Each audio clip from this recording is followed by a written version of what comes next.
और मैं भवानीपुर के आवाम को मैं सैल्यूट करूंगा कि मेरी नेत्री ममता बनर्जी को तीसरी बार वो एमएलए वहां से बनी है और तीसरी बार वहां से विधायिका चुन के आई है। तो ये बहुत बड़ी बात है, बहुत मुबारकबाद तमाम लोगों को देंगे। जीती का और कहाँ हाथी आज ममता बनर्जी और प्रियंका टिब्रीवाल। ममता बनर्जी को हराने वाला कोई पैदा नहीं हुआ है। भवानीपुर से ममता बनर्जी की बड़ी जीत के बाद आइए सुनते हैं पश्चिम बंगाल तृणमूल कांग्रेस माइनॉरिटी सेल के जनरल सेक्रेटरी मोहम्मद एहतेशामुल हक का क्या कहना है। अभी हमारे साथ मौजूद है West Bengal Trinamool Congress minority cell के जनरल सेक्रेटरी मोहम्मद एहतेशामुल हक। आइए उनसे बात करते हैं, उनसे जानते हैं कि उनको कैसा लग रहा है कि इस बार ममता बनर्जी फिर से 58,000 वोट से जीती है।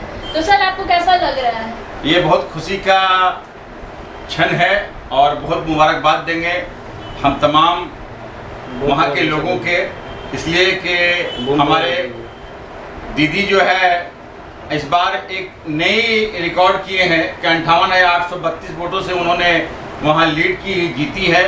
और एक बात है कि 8 वार्ड पड़ता है, 8 वार्डों से हम लोगों ने जीता है।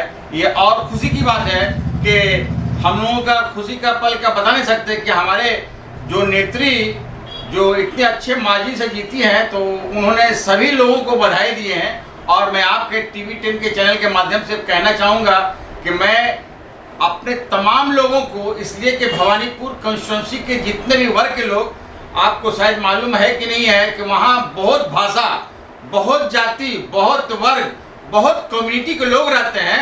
इसलिए हम आज मुबारक देंगे वहाँ पे कि वहाँ देखिए हर कम्युनिटी, वहाँ समझ लिए हिंदू, मुस्लिम, सिख, ईसाई, समझ लिए जैन, बुद्धिस्ट, हर कम्युनिटी के लोगों ने ये दोनों हाथों से हमारे नेत्री को आशीर्वाद दिया है। तो ये समझ लिए कि भारतीय जनता पार्टी के ऊपर में ये तमाचा लगा। वहाँ की जीत जो है ये सेकुलर की जीत है, ये इस तरह की जीत जो है, ये इसको बोलते हैं कि भारत की एकता की जीत है, बंगाल की अखंडता की जीत है। ये बंगाल जो है, Bengal thinks today, India thinks tomorrow. जो बंगाल सोचती है, ये बंगाल के आवाम को और मैं भवानीपुर के आवाम को मैं सैल्यूट करूंगा कि मेरी नेत्री ममता बनर्जी को तीसरी बार वो एमएलए वहां से बनी है, वो तीसरी बार वहां से विधायिका चुन के आई है। तो ये बहुत बड़ी बात है, बहुत मुबारकबाद तमाम लोगों को देंगे, वहाँ जितने भी कम्युनिटी के लोग हैं, जितने भी जाति के लोग हैं, इसलिए कि उन्होंने बंगाल ही नहीं पूरे हिंदुस्तान की लाज बचाए हैं। वहाँ के आवाम को बहुत बड़ा श्रेय जाता है कि हमारे रियासत की वज़ीर-ए-आला ममता बनर्जी ये जो है, ये समझिए हिंदुस्तान ही नहीं पूरी दुनिया में इनका एक नाम आता है। आपको सुने होंगे कि इनका 20वां पोजीशन पूरे दुनिया में एक इसमें आता है। इसलिए हम लोगों को खुशी की बात है। मैं बहुत मुबारकबाद दूंगा सभी लोगों को और मैं बहुत खुश हूँ कि हमारी नेत्री ने समझ लिए तमाम लोगों के लिए जो काम किए हैं, तो आज उनको लोगों ने सही समझ लिए कि उनको जवाब दिया। सर इससे पहले भी प्रियंका टिब्रीवाल मनाली से इलेक्शन के लिए उठी थी, वहाँ से वो हार गई। इस बार वो भवानीपुर से उठी थी, यहाँ से भी वो हार गई। देखिए प्रियंका टिब्रीवाल को तो हमारे इंटाली कंस्टिट्यूंसी से 55,000 से वो हारे थे, उनसे भी रहा नहीं गया। फिर हमारे दीदी से आप बताइए, एक चींटी हाथी से मुकाबला करने गई है, चींटी का और कहाँ हाथी। आज ममता बनर्जी और प्रियंका टिब्रीवाल, उसका कोई मतलब तुलना कंपैरिजन नहीं कर सकते। तो वहाँ की जनता जो है 58,832 वोटों से शिकस्त दी है। तो हम समझ लिए कि उनको तो वहाँ खड़ा होना नहीं चाहिए। ममता बनर्जी के अगेंस्ट में हम समझते हैं हिंदुस्तान के जितने भी पॉपुलर, चाहे वो किसी भी दल का नेता हो, ममता बनर्जी को हराने वाला कोई पैदा नहीं हुआ है। इसलिए मैं अगले बार भी मैं आपके चैनल में कहा था, ममता बनर्जी जो है एक सेकुलर नेत्री है और ममता बनर्जी जो है उन पर पूरे बंगाल के आवाम जो है उन पर भरोसा करती हैं। इसलिए ममता बनर्जी जो है सभी के लिए काम करती है।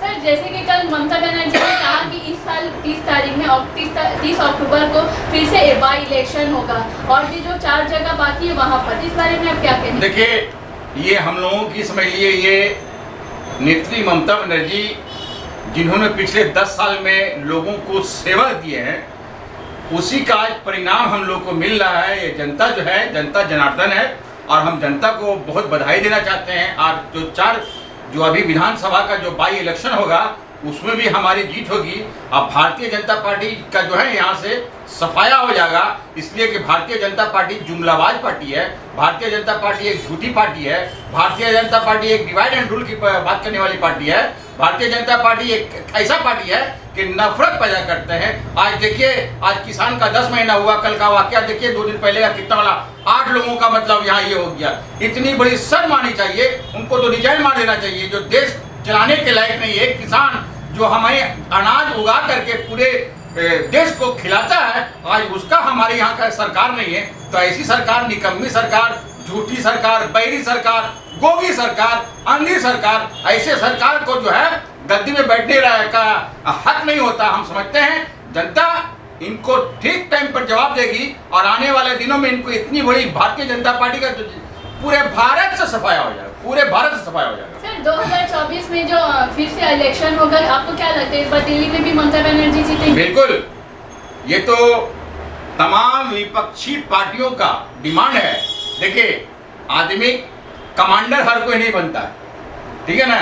तो दीदी के ऊपर हमारे जितनी भी पार्टियां हैं जो हमारे यूपीए के साथ में है, तो वो उन लोगों का फरमाइश है कि हम लोग चाहते हैं कि इस बार जो है हमारे ममता बनर्जी के नेतृत्व में हम लोगों का मतलब ये हो, चुनाव हो, और प्रधानमंत्री देखना चाहते हैं हमारे ममता बनर्जी को। ये देखिए, ममता बनर्जी अगर प्रधानमंत्री बनती है तो देश में विकास बहुत होगा। इसलिए कि एक तो विकास पुरुष जो दिल्ली में बैठे हुए हैं वो विनाश पुरुष है, वो विकास पुरुष नहीं उसको बोलते हैं। विकास देखना है तो ममता बनर्जी से देखिए, विकास महिला है जो मगरबी बंगाल, आज देखिए हमारा जो डेवलपमेंट को उत्तर प्रदेश में चुराया गया है, आप देखे होंगे, तो वो क्या है, वो सब कुछ भी कर सकता है। आज 200-400 रुपया सिलेंडर था, 1000 रुपया है। ये लोग पॉकेट में जो है पॉकेट मारी करता है। ये भारतीय जनता पार्टी एक ऐसी पार्टी है, पॉकेट मार पार्टी है। घर के हालात जो क्या हो गया कि लोग खाने पे इन्होंने बहुत वादा किए थे, आज इनके जमाने, आज देखिए लॉकडाउन में क्या हुआ। आज समझिए माइग्रेंट लोगों को चल करके, आज सोचिए कि रेल कभी आपने सुना, आप बचपन से लेके इतनी बड़ी हो गई, जो यहाँ से हावड़ा से अगर दिल्ली आती है तो मुंबई कभी ट्रेन गई? लेकिन ये भारतीय जनता पार्टी के सरकार में सब पॉसिबल है कि दिल्ली से कलकत्ता नहीं आने वाली, दिल्ली से वो ट्रेन जानते हैं, वो झारखंड चली गई, वो उड़ीसा चले गए। तो भारतीय जनता पार्टी का किसी भी तरह का कोई स्तर नहीं है, न उनका कोई जबान का दाम है। बहुत लोग का सिर्फ भाषण है, राशन नाम की कोई चीज नहीं है। 15 लाख रुपए कोई भारतीय लोगों के अकाउंट में आया है? कोई भी हर एक नागरिक के अकाउंट में 2 करोड़ युवा का प्रति वर्ष रोजगार की बात की थी, क्या आया है? ये सब क्या जुमलेबाज पार्टी है, ये कॉर्पोरेट की पार्टी है, ये गरीबों का दुश्मन है। इसलिए उनको जो है हम लोग यहाँ से, हम लोग हर हाल में इस बार ममता बनर्जी को प्रधानमंत्री के तौर पर देखना चाहते हैं और मोदी का गद्दी को उखाड़ के फेंकने मांगते हैं। हम लोग यही हम लोग संकल्प लेंगे और 2024 में हम लोग जो है इस तरह का हम लोग बनाएंगे कि हमारी रियासत की वजह प्रधानमंत्री नियुक्त